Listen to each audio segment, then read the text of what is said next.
Prinsip ketujuh, memperingatkan mereka agar terhindar dari perbuatan keji. Ketika anak berusia 10 tahun, nampaklah tanda-tanda usia remajanya secara bertahap. Karenanya Rasulullah SAW mendorong kita untuk memisahkan mereka dalam tempat tidur. Oleh karena itu, bagi para orang tua hendaknya menjaga anak di usia ini, melindunginya dan menempatkannya di lingkungan belajar demi menjaga dan memelihara dirinya, serta membiasakan dirinya mengendalikan nalurinya, mengatur dirinya dan menjaganya dari berbagai maksiat. Para khalifah yang lurus dan kaum salaf yang saleh amat mementingkan pendidikan anak yang membuat mereka hafal surah An-Nur disertai paham terhadap kandungannya. Mereka jelaskan masalah-masalah penting dalam surah itu, apalagi kepada anak-anak perempuan. Kita dapati misalnya contohnya Amir Mu'minin Umar bin Khattab radhiyallahu anhu. Dia berkata, janganlah seorang wanita muslimah masuk ke pemandian air panas kecuali karena sakit, dan ajarkanlah wanita-wanita kalian surah An-Nur. Diriwayatkan oleh Abdul Razak dalam musannafnya nomor 1133. Jadi zaman dulu itu ada pemandian di luar ya. Kalau kita sekarang sudah sangat buruk gitu loh, jadi kolam renang yang malah akhirnya terbuka secara terang-terangan dan seperti sudah tidak ada lagi lapisan kain karena semua badan terbentuk baik laki-laki ataupun perempuan gitu ya. Zaman dulu ada pemandian, tapi ini biasanya dipakai di musim-musim dingin.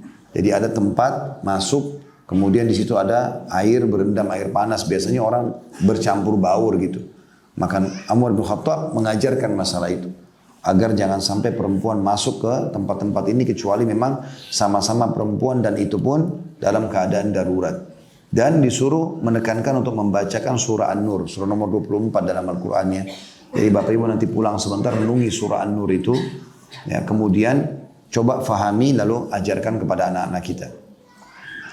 Surah An-Nur mengajarkan kepada anak-anak akhlak dan adab-adab Islami dalam tahapan yang amat penting dalam pertumbuhan anak. Surah itu menjelaskan bagaimana menanggulangi agar tidak terperosok ke dalam perbuatan buruk. Di dalamnya terdapat hudud syara' atau batasan agama.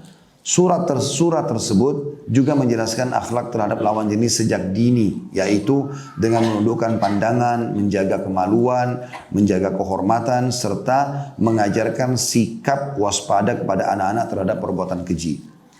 Setelah mengajarkan surah tersebut kepada anak, maka ajarkan mereka dalam bentuk pengamalan melalui cara yang tenang dan jelas. Mengajarkan mereka bentuk nyata, fenomena dan maksudnya. Juga Allah Ta'ala menjadikannya dalam makhluknya agar dunia ini menjadi makmur dan peribadatan kepadanya selalu terjaga. Saya bacakan satu paragraf lagi, baru kemudian kita coba buka surah An-Nur ya. Dalam menjelaskannya, hendaklah seorang pendidik menyebutkan hadis-hadis Rasulullah SAW dan ayat-ayat Al-Quran di mana jumlah ayat dan hadis itu banyak.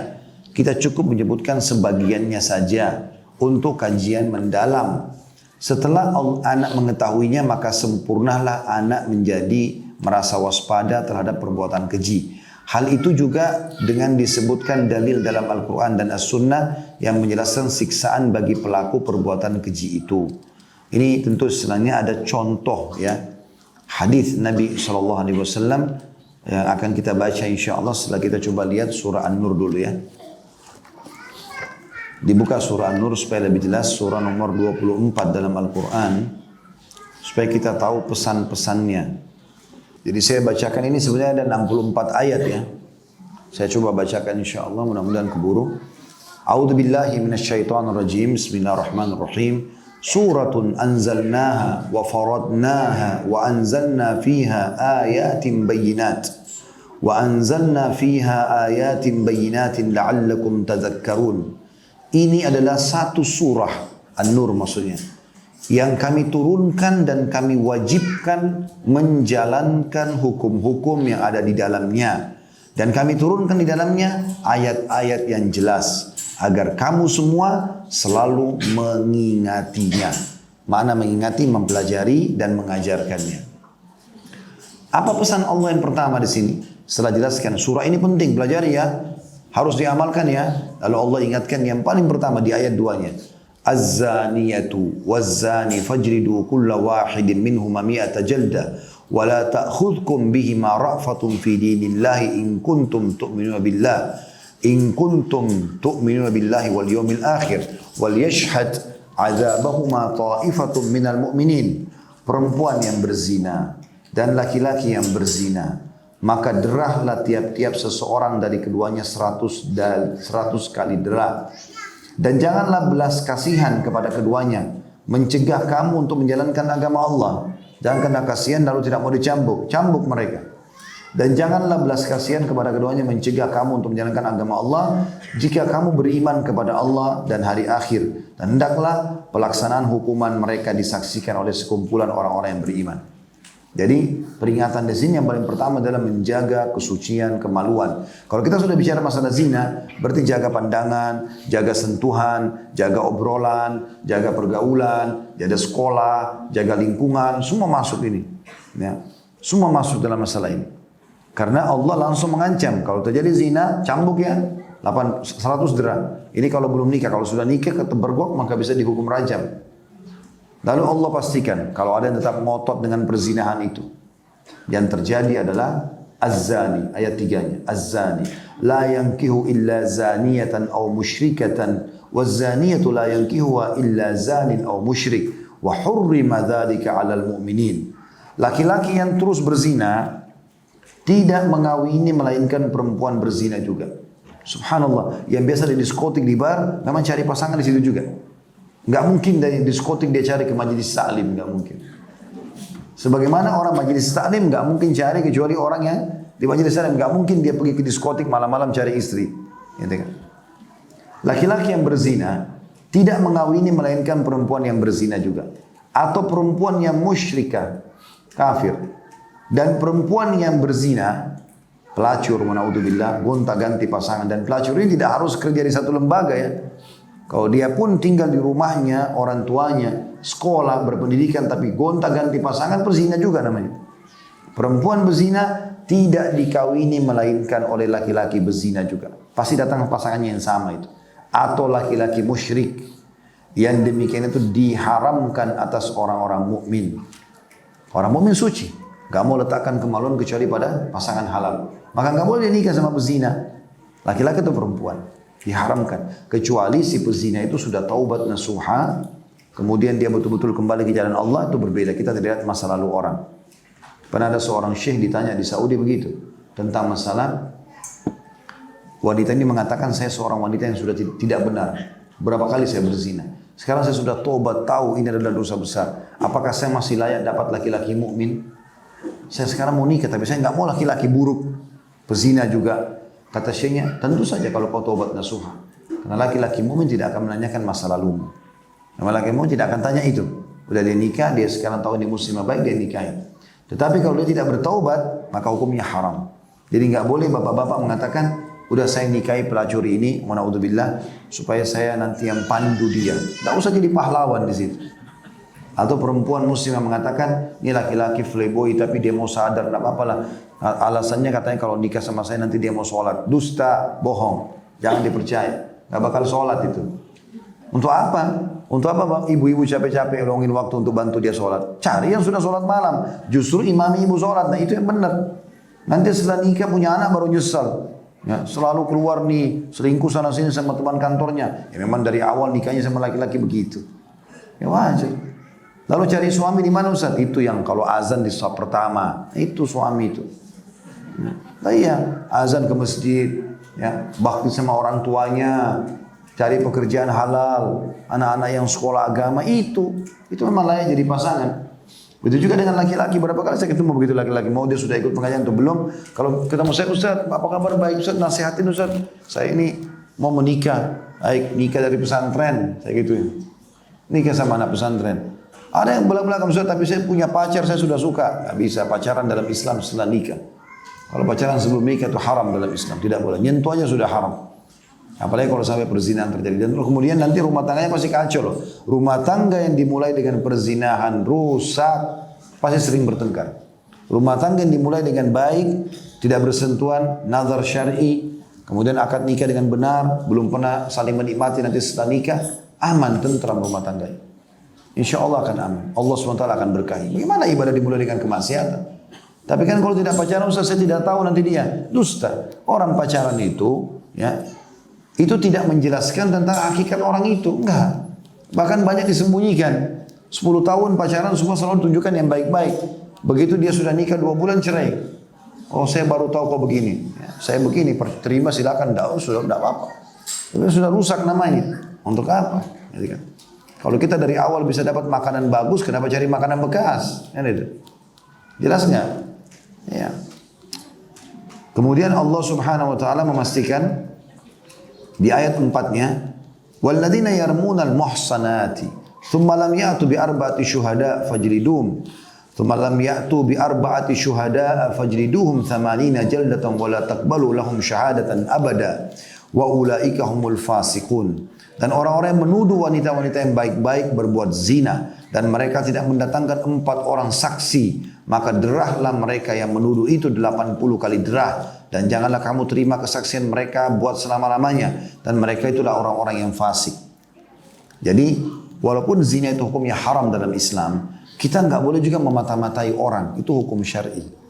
Nggak boleh kita sengaja mata-matain lalu kemudian kita laporkan, enggak. Kalau depan mata memang kelihatan, salah kita luruskan. Kalau kita mau dia dihukum, maka selain suami istri ya, harus datangkan 4 orang saksi. Harus 4 orang itu lihat orang yang sama, di tempat yang sama, keadaan yang sama, waktu yang sama, baru diterima. Kalau itu benar, maka dicambuk 100 derah kalau belum nikah, dia dirajam kalau sudah menikah. Tapi kalau suami istri, dia pulang, naudzubillah, temukan pasangannya selingkuh sama orang lain, maka dia boleh memberikan kesaksian buat dirinya sendiri. Dengan cara 5 kali sumpah. 4 kali sumpah demi Allah memang pasangannya itu selingkuh. Yang kelima, maka Allah laknat dia, ya, kalau dia yang berbohong. Kemudian pasangannya supaya tidak kena hukuman, bersumpah juga 5 kali. 4 kali dia menyatakan pasangannya yang menuduh bohong. Yang kelima, Allah murka kalau pasangannya benar. Tapi setelah itu terjadi perceraian. Perceraian selamanya, bukan lagi tolak 1. Kalau ini namanya sudah ada, ya, hukum li'an, saling melaknat ya. Tapi di sini pelajarannya adalah kita ambil, pertama kita nggak boleh nuduh sembarangan wanita-wanita. Ini biasa terjadi dari laki-laki hidung belang.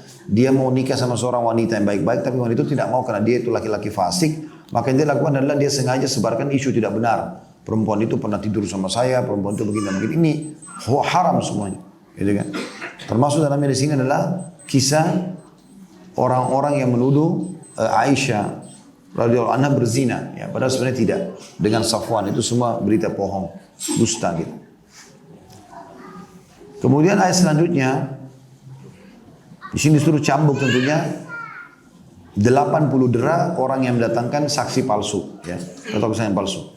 Illa alladziina taabu min ba'di dzalika wa aslahu fa innallaha ghafurur rahim. Kecuali orang yang bertaubat, tadinya dulu sembarang orang tapi dia sudah tobat pada Allah, dia sudah minta maaf sama orang itu dan kemudian memperbaiki diri, maka sungguhnya Allah Maha Pengampun lagi Maha Penyayang. Tentang suami istri tadi yang saya katakan, kalau dia mau nuduh atau dia sedang nuduh pasangannya, udah temukan bagaimana caranya supaya bisa dihukum pasangannya. Di ayat 6 Allah katakan, walladzina yarmuna azwajahum wa lam yakun lahum syuhada'u illa anfusuhum wa lam yakun lahum syuhada'u illa anfusuhum fa syahadatu ahadihim arba'u syahadatin billahi innahu laminas sadiqin. Dan orang-orang yang menuduh istrinya berzina padahal mereka tidak ada atau tidak mempunyai saksi-saksi selain diri mereka sendiri, maka persaksian orang itu ialah 4 kali bersumpah dengan nama Allah. Misal demi Allah dia benar selingkuh, demi Allah dia benar selingkuh sampai 4 kali. Sesungguhnya dia termasuk orang-orang yang benar. Dan yang kelima, wal khamisatu al-la'natullahi alaihi in kana minal kadhibin. Dan sumpah yang kelima dia bilang demi Allah bahwa laknat Allah atasnya, atas orang yang menuduh ini jika dia termasuk orang-orang yang dusta. Kemudian yang ayat 8-nya, wa yadra'u anhal adzaba an tashhada arba'a syahadatin billahi innahu laminal kadzibin. Dan istri yang sedang dituduh atau pasangan sedang dituduh termasuk suami misalnya, dihindarkan dari hukuman rajam, karena kalau sudah menikah dirajam, oleh sumpahnya 4 kali atas nama Allah. Sesungguhnya suami itu benar-benar termasuk orang dusta. Demi Allah dia dusta, demi Allah dia dusta sampai 4 kali suaminya. Ayat 9-nya wal khamisata an ghadaballahi 'alaiha in kana minas sadiqin.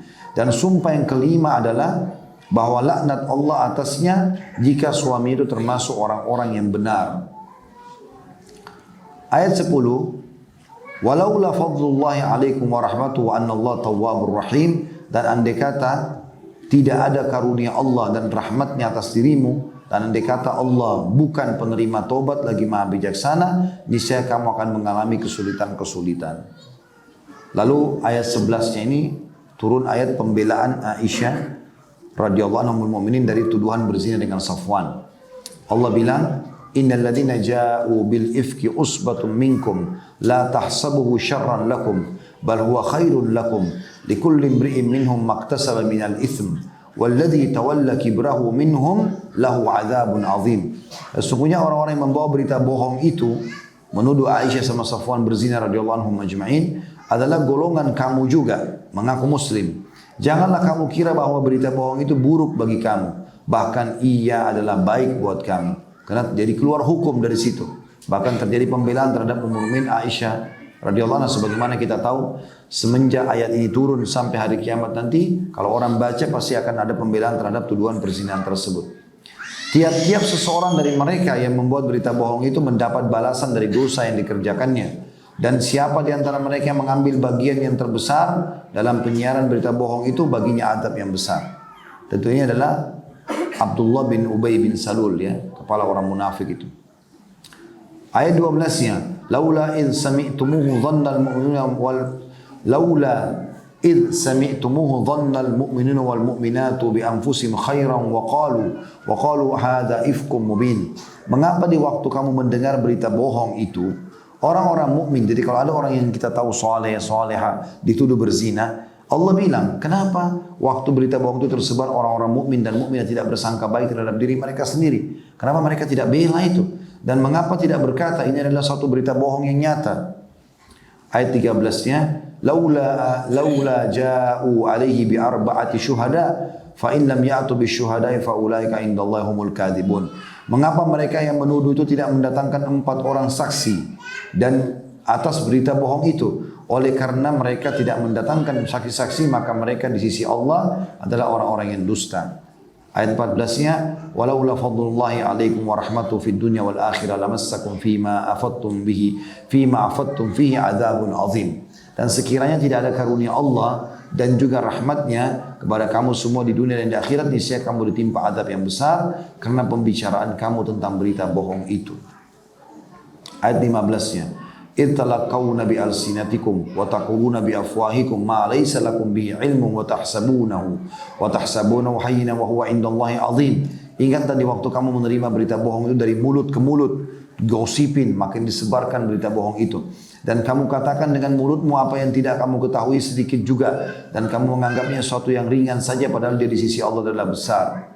Ayat 16-nya, walaula id sami'tumuhu qultum ma yakunu lana an natakallama bihadza subhanaka hadza buhtanun azim. Dan mengapa kamu tidak berkata di waktu mendengar berita bohong itu, sekali-kali tidaklah pantas bagi kami memperkatakan ini, maha suci Tuhan kami, ini adalah dusta yang besar. Ya, kita tutup dengan ayat 8 sampai ayat 18-nya. Nanti yang lainnya Bapak Ibu bisa baca di rumah. Ya'idukumullahu an ta'udu limithlihi abadan in kuntum mu'minin. Allah memperingatkan kamu agar jangan kembali memperbuat yang seperti itu selama-lamanya jika kamu orang-orang yang beriman. Ayat 18-nya, wa yubayyinullahu lakumul ayat wallahu alimun hakim. Dan Allah menerangkan ayat-ayatnya kepada kamu dan Allah Maha mengetahui lagi Maha bijaksana. Ya. Tentu di sini ada banyak peringatan-peringatan Allah Subhanahu wa taala sampai ayat 64 yang kita bisa ambil pelajaran dari ayat-ayat ini. Tapi izinkan saya masuk ke poin-poin pentingnya dulu. Ada ayat 26, coba kita langkahi dulu ke ayat 26. Ini yang juga perlu ditanamkan pada anak-anak kita. Sudah lihat? Allah berfirman, a'udzubillahi minasyaitonirrajim. Al-khabithatu lil-khabithina wal-khabithuna lil-khabithat. Wat-tayyibatu lit-tayyibina wat-tayyibuna lit-tayyibat. Ulaika mubarra'una mimma yakulun lahum maghfiratun wa rizqun karim.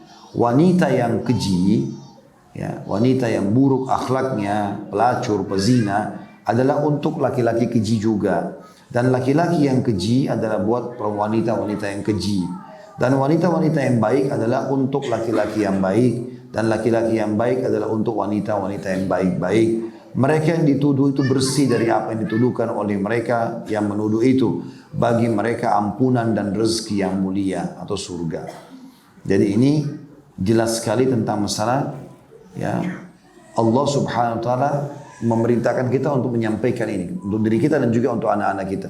Saya sering bahasakan kepada anak-anak. Ingat, jaga pergaulan. Tidak boleh interaksi sama lawan jenis. Kecuali dengan mahram. Itu pun ada batasan-batasan juga.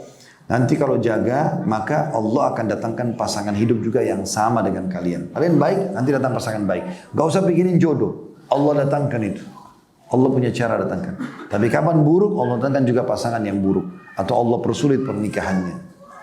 Ini penanaman kepada anak-anak. Ayat 27 juga begitu. Tentang adab minta izin. Ini sudah kita jelaskan juga pada bahasan kita sebelumnya ya.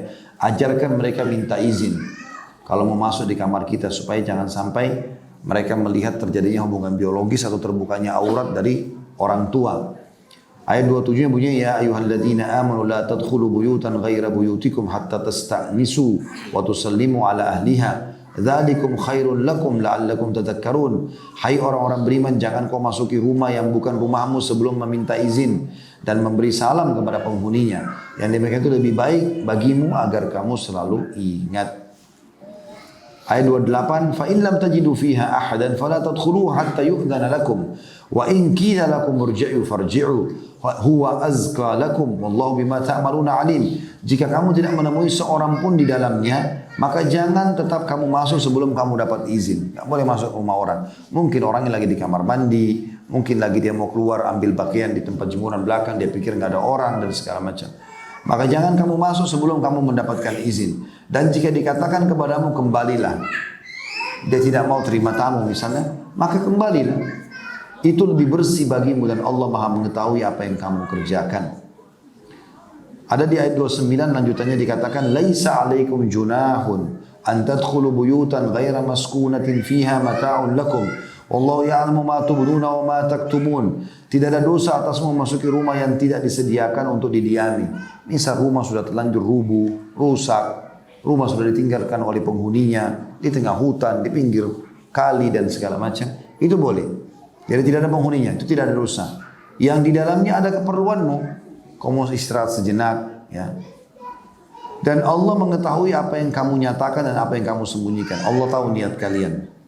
Lalu Allah memerintahkan di ayat 30, ini yang disuruh turunkan pandangan tadi. Agar anak-anak tidak tonton-tontonan yang salah, tidak sering interaksi kontak mata berduaan sama lawan jenis dan seterusnya.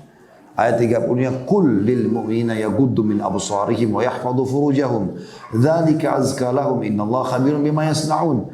Katakanlah kepada orang-orang laki-laki yang beriman, hendaklah mereka menahan pandangannya dan memelihara kemaluannya, dan yang demikian itu adalah lebih suci bagi mereka. Sesungguhnya Allah Maha mengetahui atas atau apa yang mereka perbuat.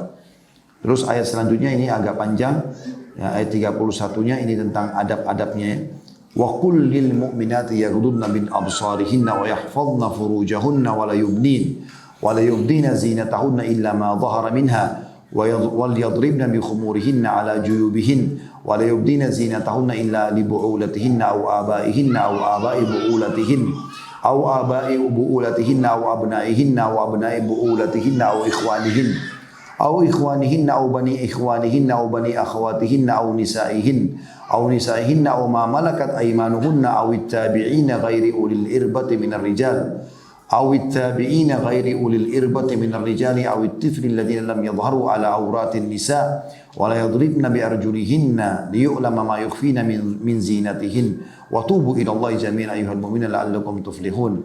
Katakanlah kepada para wanita yang beriman, hendaklah mereka menahan pandangannya dan kemaluannya dari yang haram. Dan janganlah mereka menampakkan perhiasannya kecuali yang biasa nampak daripadanya. Dan hendaklah mereka menutupkan kain kudung ke dadanya, diulurkan sampai tutup dadanya sehingga tidak nampak, tidak terbentuk. Kecuali kepada suami mereka atau ayah mereka atau ayah suami mereka, mertua.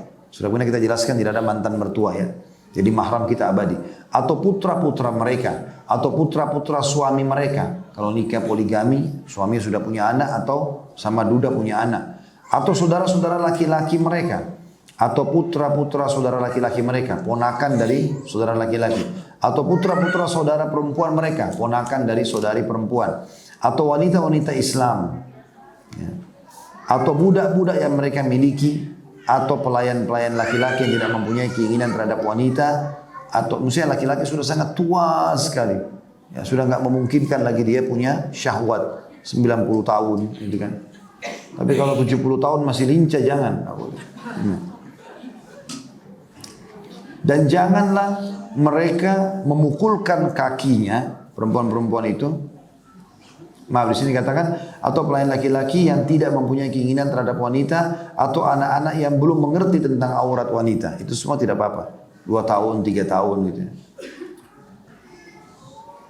Kemudian dikatakan dan janganlah juga mereka para wanita memukulkan kakinya agar diketahui perhiasan yang mereka sembunyikan. Ini tradisi orang-orang Arab sampai sekarang mereka masih lakukan ya. Di beberapa negara Arab itu mereka menggunakan gelang kaki. Ya. Nah biasanya itu salah satu ciri perempuan-perempuan yang tidak benar. Mereka sengaja meninggikan kain penutup badannya untuk memperlihatkan gelang kakinya itu ya. Allah melarang itu. Dan bertobatlah kalian semua kepada Allah hai orang-orang beriman supaya kalian beruntung. Lalu ayat 32 disuruh segera nikahkan orang-orang yang sendiri, bujang, gadis, duda, janda, selama mereka memang ya dianggap baik nikahkan. Allah mengatakan wa ankihul ayama minkum was-salihina min ibadikum wa imaikum iyakunu fuqara yughnihimullah min fadli wallahu wasi'un alim. Dan kawinkanlah orang-orang yang sendirian di antara kamu. Termasuk anak-anakmu, jangan lama-lama. Saya sudah pernah bilang, jangan hubungkan pernikahan dengan prestasi dunia. Nikahkan saja, gitu kan. Dan orang-orang layak berkawin atau menikah dari hamba-hamba sahayamu yang laki-laki dan hamba-hamba sahayamu yang perempuan. Jika mereka miskin, Allah akan memampukan mereka dengan karunia-Nya dan Allah maha luas pemberiannya lagi maha mengetahui. Tentu ini setelahnya juga ada banyak pesan-pesan Allah Subhanahu wa taala, tapi yang kita titik beratkan tadi pesan-pesan itu. Tentu saya berharap ini Bapak Ibu bisa melanjutkan bacanya sampai 64 ayat dalam Al-Quran itu dalam surah An-Nur untuk memastikan apa yang sudah kita bahas tadi ya. Saya melanjutkan ini karena riwayat ini saya harus baca untuk melengkapkan bahasan kita insyaAllah. At-Tabarani dan Ahmad meriwayatkan dari Abu Umamah bahwa seorang pemuda dari Quraisy datang kepada Nabi SAW lalu berkata, wahai Rasulullah izinkan saya berzina. Orang-orang pun mendatangi dan menghardiknya sambil mengatakan, biarkan dia. Maksudnya agar kami hajar. Ya, mau dipukul sama para sahabat. Kok masuk masjid depan orang-orang izin sama Nabi mau berzina. Beliau SAW bersabda, dekatkan dia. Biarkan dia mendekat sama saya. Maka orang itu pun mendekat kepada beliau lalu beliau bersabda, sukakah kamu ibumu dizinai? Dia menjawab, tidak demi Allah. Semoga Allah menjadikanku sebagai tebusannya. Maksudnya jangan sampai aku akan siap mati untuk itu kalau ibuku mau dizinai. Beliau bersabda SAW, orang-orang pun sama tidak suka kalau ibunya dizinai.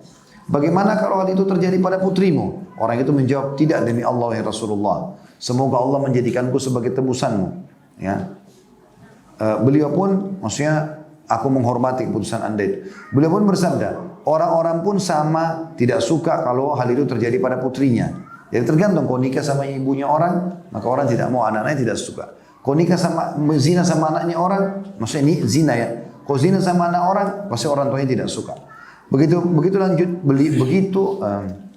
beliau melanjutkan lagi sabdanya, bagaimana kalau itu terjadi pada saudarimu? Orang itu menjawab, tidak wahai Rasulullah, semoga Allah menjadikanku sebagai tebusanmu. Beliau menjawab lagi, orang-orang pun sama, tidak menyukai kalau hal itu terjadi pada saudari mereka. Beliau lanjutkan pertanyaan, bagaimana kalau itu terjadi pada bibimu dari pihak ayahmu, ammah? Maka orang itu menjawab, tidak wahai Rasulullah, semoga Allah menjadikanku sebagai tebusanmu. Beliau bersabda, orang-orang pun sama, tidak suka kalau itu terjadi pada bibi mereka. Beliau bertanya lagi, bagaimana kalau hal itu terjadi pada bibimu dari pihak ibumu, khala, tante dari ibu? Orang itu menjawab, tidak, demi Allah, wahai Rasulullah, semoga Allah menjadikanku sebagai tebusanmu. Beliau SAW bersabda, orang pun sama, tidak suka kalau hal itu terjadi pada bibinya dari pihak ibu.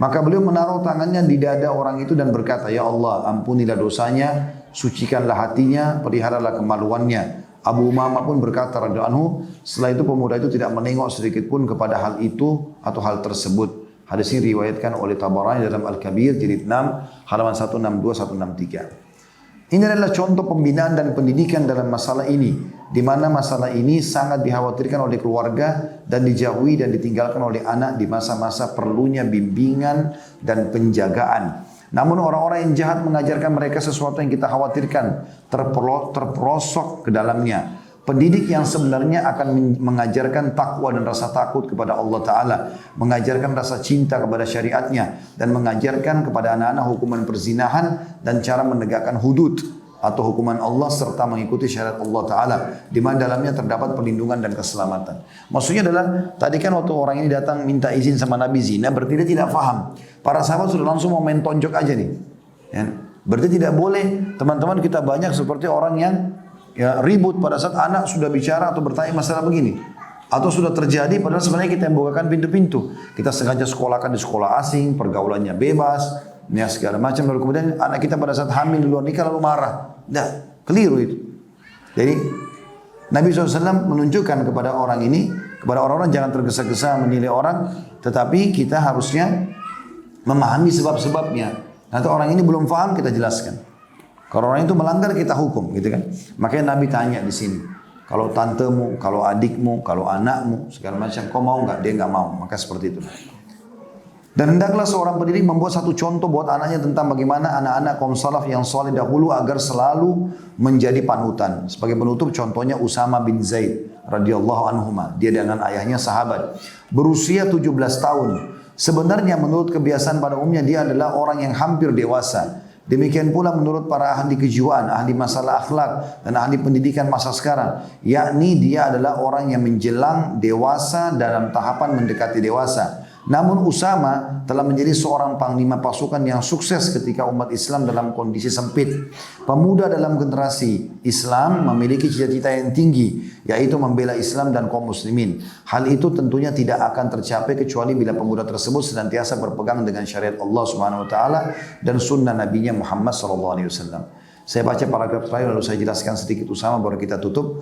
Ketika itulah Allah memperbaiki keadaan mereka, mengangkat syiar mereka dan menjadikan mereka orang-orang yang berkuasa di dunia sebagaimana keadaan para pendahulu kita yang saleh. Hanya kepada Allah lah tempat kita meminta. Jadi Usama bin Zaid ini punya ayah namanya Zaid bin Haritha. Ini adalah anak angkat Nabi SAW. Nabi sangat cinta kepada Zaid, lalu diajarkan prinsip-prinsip agama. Sangat tertanamkan dalam jiwa Zaid. Zaid juga wariskan kepada anaknya Usama. Sampai-sampai di umur 17 tahun yang biasanya anak-anak masih terus harus diajarkan ini, diajarkan itu.